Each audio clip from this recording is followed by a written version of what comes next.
Hi மக்களே, எல்லாரும் எப்படி இருக்கீங்க? நான் ரொம்ப நல்லா இருக்கேன். நெத்திலி மீன் குழம்பு விரிவாக பார்க்கலாமா? ஷார்ட்ஸில் என்னால் அவ்வளோவா சொல்ல முடியல. இப்போ இந்த வீடியோஸில் பார்த்துடலாம். அதுக்கு மீனை உப்பு மஞ்சத்தூள் போட்டு நல்லா வாஷ் பண்ணி நான் எடுத்துக்கிட்டேன். மீனுக்கு ஒரு டிப்ஸு சொன்னேன். காலையில் போய் மீன் வாங்காதீங்க, நேற்று மீன் தான் கொடுப்பாங்க. இது எப்படி உங்களுக்கு தெரியும்னா, நான் நிறைய ஆர்டர் எடுக்கிறதுனால எனக்கு மீன் எப்படி கொடுப்பாங்க அப்படிங்கிறது எனக்கு தெரியும். அதனால தான் சொல்கிறேன். 10 மணிக்கு மேலே போய் வாங்குங்க. தேவையான பொருட்கள் பார்த்துடலாம்.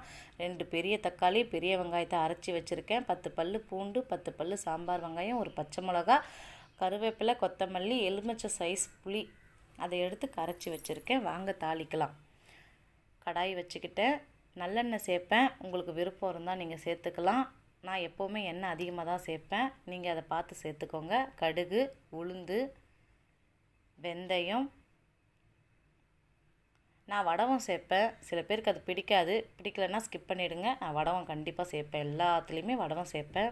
வடகம், பூண்டு எடுத்து வச்சுருக்கோம் இல்லையா, அதை தட்டுன பூண்டை எண்ணெயில் போட்டுக்கலாம். அது கூடவே சாம்பார் வெங்காயத்தையும் சேர்த்துக்கலாம். இந்த டயத்தில் பச்சை மிளகாவையும் சேர்த்துக்கலாம்.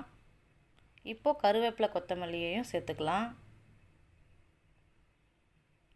இது ஒரு 2 செகண்ட் ஆன உடனே நம்ம அரைச்சி வச்சுருக்கிற விழுதை சேர்த்துக்கலாம். ஏன் தக்காளி வெங்காயத்தை அரைக்க சொல்கிறேன்னா, நான் ஆர்டர் பார்க்குறேன். எனக்கு அப்போ தான் இன்னும் குழம்பு கொஞ்சம் கூடி வரும். நீங்கள் நிறைய பேர் வந்திருக்காங்க வீட்டுக்கு அப்படின்னா நீங்கள் அரைச்சி வைங்க. அப்போ தான் நல்லது. அப்போ தான் நிறைய குழம்பு வரும். அதுக்காக சொல்கிறேன். உப்பு தேவையான அளவு சேர்த்துக்கலாம்.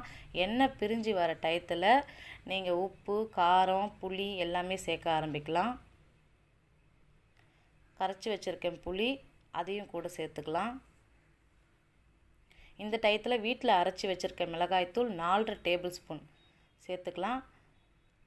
இது எல்லாமே ஒன்று சேர கலக்கி தண்ணி ஊற்றி, தேவையான அளவுக்கு தண்ணி ஊற்றி, உப்பு காரம் எல்லாம் கரெக்டாக இருக்கான்னு செக் பண்ணிவிட்டு மூடி வச்சுருங்க. ஒரு 10லேருந்து ஒரு 15 நிமிஷம் ஹை ஃப்ளேமில் வச்சு நல்லா கொதிக்க விட்டுருங்க. இந்த கொதி நல்லா மீன் குழம்பு மேலே எண்ணெய் பிரிஞ்சு வரும்பொழுது கிளறி விட்டு இன்னும் ஒரு 1/2 டம்ளர் தண்ணி சேர்த்து திரும்ப ஒரு 5 நிமிஷம் கொதிக்க விடுங்க. ஏன் அப்படின்னா, மிளகாத்தூள் வாசனை வராமல் இருக்கிறதுக்காக. ஒரு 5 நிமிஷம் கழித்து திரும்ப பார்க்கலாம். இந்த டயத்தில் நீங்கள் க்ளீன் பண்ணி வச்சுருக்கீங்களா மீன், அதை ஒன்று ஒன்றா ஆட் பண்ணிக்கலாம். சிம்மில் தான் இருக்குது அடுப்பு, சிம்மில் வச்சுக்கோங்க.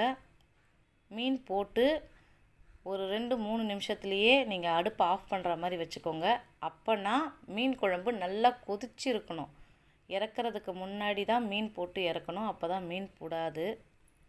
ஒரு மீனாக சேர்த்து ஆட் பண்ணிவிட்டு உடனே கிளறி விட்டுருங்க. நீங்கள் மீன் போட்டு ஒரு 2 செகண்ட் கழித்து கிளறினீங்கன்னா மீன் எல்லாம் புண்டுடும். அதுக்கு முன்னாடியே கிளறி விட்டுருங்க. கிளறி விட்டு இப்போ மூடி வச்சுருங்க. 2 நிமிஷம் ஆனதுக்கப்புறம் பார்க்கலாம்.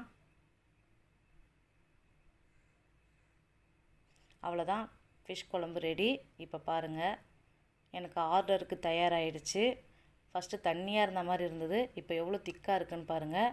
நீங்கள் அரைச்சி வச்சா மட்டும்தான் இவ்வளோ திக்காக இருக்கும். இன்றைக்கி ஆர்டர் நான் ஃபினிஷ் பண்ணிட்டேன். இப்படி செஞ்சு பாருங்கள், நல்லாயிருக்கும்.